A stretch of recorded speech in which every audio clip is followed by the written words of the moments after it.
ఆచి చికెన్ మసాలా. ప్రపంచవ్యాప్తంగా కోట్లాది మంది భక్తులు ఎప్పుడెప్పుడా అని ఎదురు చూసి పూరి జగన్నాథ రథయాత్రకు ఒడిశాలోని ప్రముఖ పుణ్యక్షేత్రం పూరి సర్వంగ సుందరంగా ముస్తాబైంది.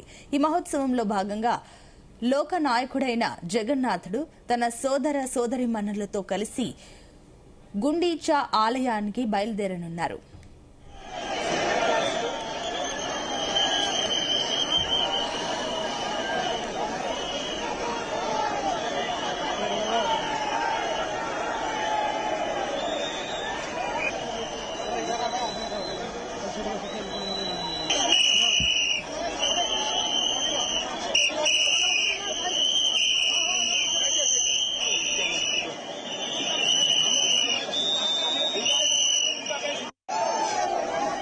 శ్రీ జగన్నాథ స్వామి అత్యంత ప్రతిష్టాత్మకమైన నంది ఘోష్ రథంపై భక్తులతో దర్శనమిస్తూ ముందుకు సాగనుండగా సోదరుడు బలభద్రుడు తలధ్వజ రథంపై సోదరి సుభద్రాదేవి దర్పదలన్ రథంపై కొలువై భక్తుల కోలాహలం మధ్య పయనించనున్నారు.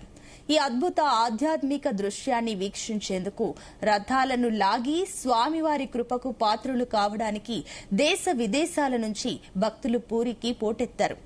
ఈ నెల 24 వరకు అత్యంత వైభవంగా సాగే ఈ రథయాత్ర మహోత్సవంలో ప్రతి ఘట్టాన్ని భక్తులు కనులారా వీక్షించేలా సకల ఏర్పాట్లు చేశారు అధికారులు.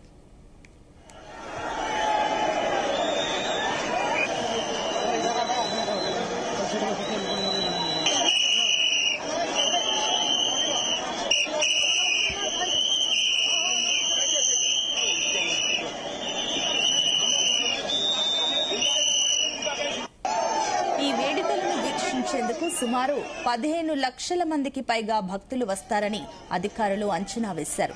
ఇంతటి జనసందోహాన్ని దృష్టిలో ఉంచుకుని ఒడిశా ప్రభుత్వ యంత్రాంగం పోలీస్ శాఖ అత్యంత కట్టుదిట్టమైన భద్రతా ఏర్పాట్లు చేశాయి. భక్తులకు ఎలాంటి అసౌకర్యం కలగకుండా తాగునీరు, రవాణా, వైద్య సేవలకు ఎలాంటి ఇబ్బంది కలగకుండా స్థానిక అధికారులు అన్ని చర్యలు తీసుకున్నారు.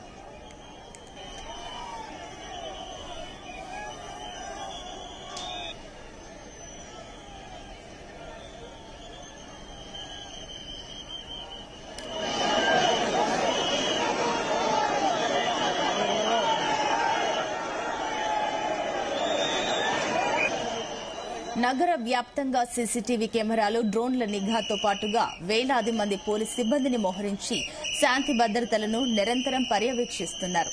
భక్తి శ్రద్దలు, జయ ధ్వనుల మధ్య సాగనున్న ఈ రథయాత్రను విజయవంతం చేసేందుకు అన్ని విభాగాలు సర్వసన్నద్దమయ్యాయి.